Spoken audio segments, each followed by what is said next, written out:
I'm Ken Rockwell. Here's some pro tips and secrets I use with my Nikon ZF. These are tips and secrets. I could call this a user's guide, and it is a user's guide. This is not going to teach you how to be a photographer. To see that, go to kenrockwell.com, click my how-to links, and I have a lot of articles there about how to make great pictures. This is not how to make great pictures. This is how to operate this camera. I tend to go really fast. I don't expect anyone to follow along at this speed.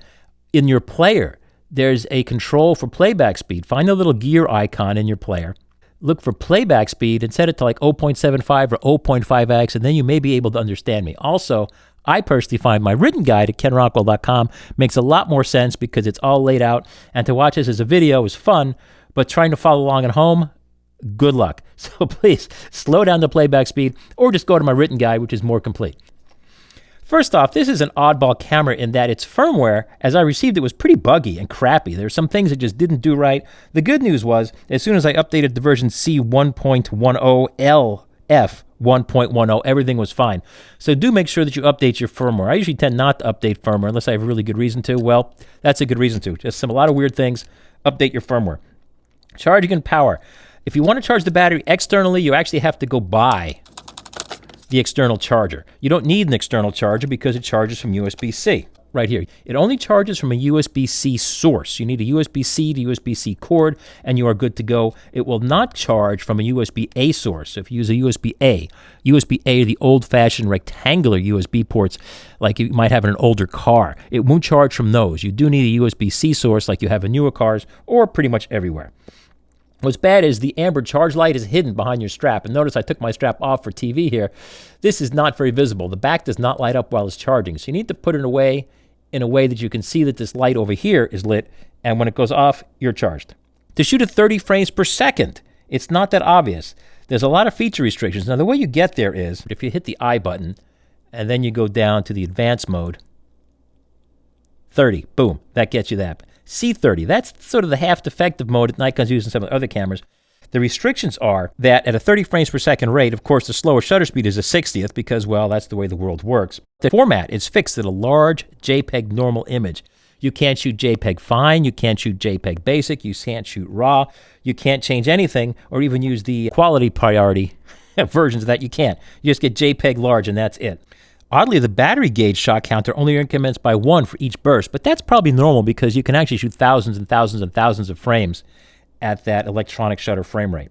The picture controls work as always, which is good. All the autofocus settings work at 30 frames per second. All the auto exposure modes work at 30 frames per second. You can't use program shift. I kid you not. If you're in program, you can't shift the program. It's going to stay right at regular. So if you want to use a different aperture shutter speed, use the aperture or shutter priority modes. You can't use flash. Flicker reduction forces itself to off. You can't use exposure bracketing. You can't make multiple exposures. You can't do HDR. You can't use the interval timer. You can't do time-lapse video, and you can't do focus shift. Too bad. You're just limited by what happens at 30 frames per second. For card settings, this is a new topic now. I prefer to use both cards for backup. So I go to Menu, Shooting, Secondary Slot Function, boom, Backup. This way, the same thing is recorded to both cards. Now, what's a little odd is it's got a card and a half. It's got this card, and this little tiny thing here is a micro SD. I don't even fill that. But I usually put a large, slow card in the backup slot and almost never reformat it and let the thing just soak up everything I do. So if I screw up and lose something off my main card, or for instance, if I hit delete by accident, it'll take it off the main card, but it won't take it off the backup card. For autofocus settings, I like to limit the amount of different settings I have so I can select the few that I actually do use more quickly. By that, we go to Menu, the Pencil Custom Shooting menu, Focus, A8, Limit AF area mode selection. I only check the ones that I use. You have to leave single point checked. The only other ones I check is 3D tracking and auto area AF. And this way, when I press the button, my front button is set that way. The rear button, you're always going to get manual, continuous, or single. But the front button only goes between these two options. This way, I don't have to go through 17 options to get to the ones that I actually use. The ones that I do use are AFS means it focuses and locks. Manual is manual, and AFC means it focuses continuously. I usually leave it on this, which is automatic subject selection, and it uses all the autofocus areas. I only go to the single AF area, or 3D tracking, if for some reason the auto mode isn't working. If I set it to 3D tracking at AF continuous, here's a trick. When it locks on, now I can recompose. So I don't have to move the focus point over there. Pretty tricky, huh? In other words, if I'm doing a portrait or something, grab the eye and then recompose. Pretty sneaky. Here's how to use the touchscreen to select AF areas. So in other words, instead of having to use this clicker, which is really, I find, foolish, we go to Menu, Custom Settings, Controls, F4, Touch Functions. Enable the touch function. Assign the touch function to moving the focus points. The touch function area for horizontal is what they mean here. This just chooses the right-hand side of the screen. The reason for that is when your eye is on this, your thumb can go here. You don't have to poke yourself in the eye or the nose going over here. Again, personal preference, of course. Tall orientation, they mean vertical. And when you're shooting vertical, I said use the whole screen because my face is usually here. You can set that to taste. Notice how my autofocus areas light up green for the single focus point there. That's not by default. With Nikon, they usually have them in red or yellow, which to me means stop.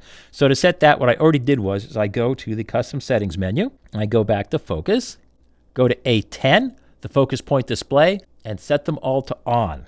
If you don't set them on, it's strange. It still shows focal points, but they're the wrong color. There's an oddball finder size option. In other words, if you'd like to have a little more ability to get your eye a little further away from this and still see the entire picture through the finder, you can make the image size live view displayed a little more small. The way you do that is go to Menu, go to Setup, Finder Display Size. Notice it says Photo Live View, standard or small. And you won't see it on the rear LCD, but it does make it smaller through the finder so you can get a little more distance. And here's another little, not a hint, but a secret. You'll notice too that the menus are actually smaller, always through the finder, so you get a little more distance so you can see them. Automatic dynamic range optimization. Something Nikons have always done quite well is keep your highlights and shadows relatively in check. Oddly, it's off by default, and I don't know why. I always set this active. I go to Menu, Photo Shooting Menu, go down to the Active D-Lighting, which is so clearly named, it makes no sense at all to anybody. It's actually what I call Adaptive Dynamic Range.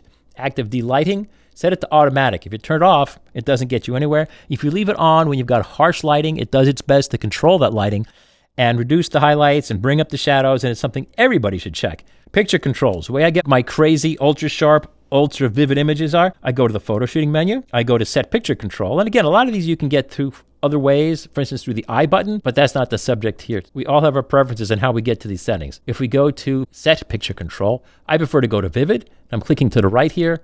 I leave quick sharp alone. I tend to set sharpening to +9. I don't play with mid-range sharpening or clarity. Leave those at +2 or +1.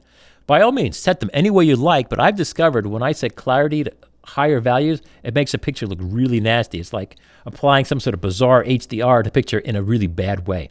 And for me, then I peg saturation at +3, and I'm already in the vivid mode. Call me all the names you want, but honestly, those are the pictures that editors grab and want to pay for, win photo contests, vivid colors. Do not set it that way for people pictures. Leave people pictures at standard or even portrait because the skin will turn all kinds of bizarre colors. But when I'm shooting anything else, that's the look I like. For movie and black and white shooting, among other ways to set these are to use this control down here. What's interesting is all black and white really does is just forces you so that the picture controls that I just covered how to set. Remember I said choose the vivid picture control? When you go to black and white, it forces you only to be able to choose the black and white picture controls. To get a voice note recorder, which I find really handy if I'm shooting sports or news and I want to make references of like who's in the picture, how to spell their name, or what the heck just happened for future reference, we go to Menu, Custom Settings, F Controls, F3, Custom Controls for Playback. Then I set my function button to Voice Memo. Now what happens is when I play back an image, among my finest here, this is the front function button. If I press this, oh my gosh, it is now recording. Hello, YouTube fans. It's Ken Rockwell here with KenRockwell.com. Now, guess what? On playback, you see that little note there? That little note means there's a note. And if I press the front function button again, oh my gosh, it is now recording. Hello, YouTube fans. It's Ken Rockwell here with KenRockwell.com. So there, make all the fun of it you want, but in professional news reporting, that's been a standard for years, and it's interesting and nice that this little guy can actually do that, which used to be reserved for just the top pro cameras. If you want my own personal setup files, all the things we've just talked about and more, go to KenRockwell.com, go to my user guide at KenRockwell.com, and I actually have the BIN file that you can load to your card. Ideally, first thing you want to do is save the settings that you have in case you hate mine. So we go here to Wrench, and the bottom thing on Wrench is Save Load Menu Settings. Hit Save Menu Settings, take this out of your camera, stick this in your computer, save your settings file just in case you need it. Then what you do is go to my website, download my settings file, load it onto this card, and as a hint, the place that the file was that you just saved, That's where you want to copy the new file. You don't put it in a directory. You put it at the top level of the card. You stick your card back into your camera. You turn it on. Make sure you are set to one of these exposure modes here. Well, I guess there are no user modes. You don't have to worry about that. But the auto mode usually doesn't load the settings. Then press menu, save load settings, load menu settings, click that, and you'll get all the things programmed from my camera. But guess what? Among those things are my personal information. So you want to go when you get this camera under image, comment, copyright information, IPTC. Make sure you set it to your personal information. Otherwise, your pictures may or may not be branded with my personal information. Those are some short tips. The full user's guide is at kenrockwell.com. Thanks again very much for watching Ken Rockwell and kenrockwell.com here on kenrockwell.tv.